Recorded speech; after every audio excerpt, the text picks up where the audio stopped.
The unfurling bloom. In the grand, silent house, where the air hung heavy with unspoken words, lived Adaize and her children, Chiamaka and Ifeanyi. Papa Emeka's rules were the invisible walls, and fear, a quiet guest, always sat at the table.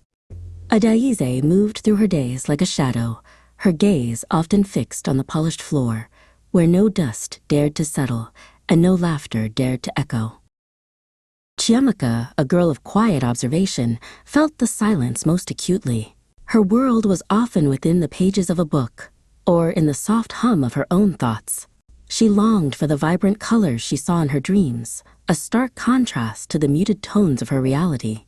Sometimes, she would catch her brother Ifeanyi's eye, and in that brief connection, a flicker of shared longing passed between them. Ifeanyi, though younger, carried a different kind of quiet.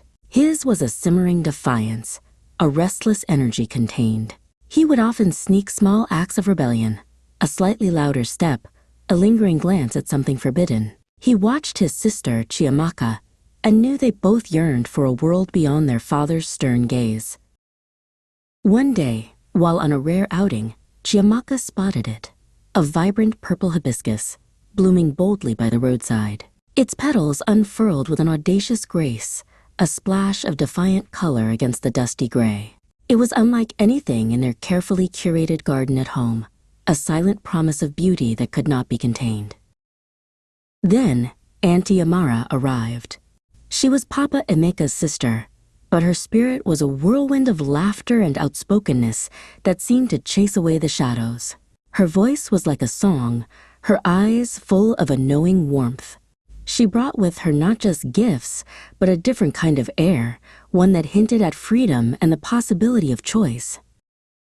With Auntie Amara, moments of genuine mirth began to break through the silence. Chiamaka found herself laughing, a sound so unfamiliar it startled her.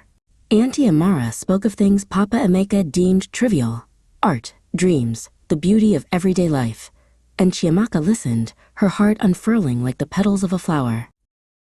Papa Emeka watched these changes with a tightening jaw. He believed in order, in silence, in the strict adherence to his will.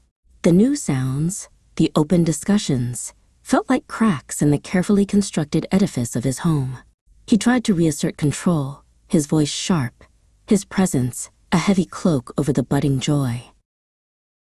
Ifeanyi, emboldened by Auntie Amara's spirit, began to push back. He spoke his mind, not loudly, but with a quiet conviction that surprised even himself.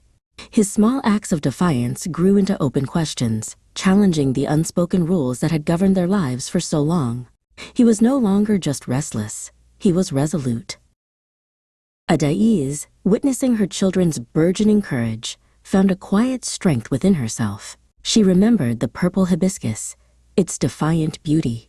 One evening, she brought a small, potted purple hibiscus into the living room, placing it on a table where everyone could see. It was a silent, yet profound act of hope. The purple hibiscus bloomed, its petals a testament to resilience. Chiamaka and Ifeanyi, standing together, looked at the flower, then at each other. The silence in the house was not entirely gone, but it was no longer heavy with fear. It was now a space where new words could grow, where courage had found its voice, and where freedom, like the vibrant bloom, was finally unfurling.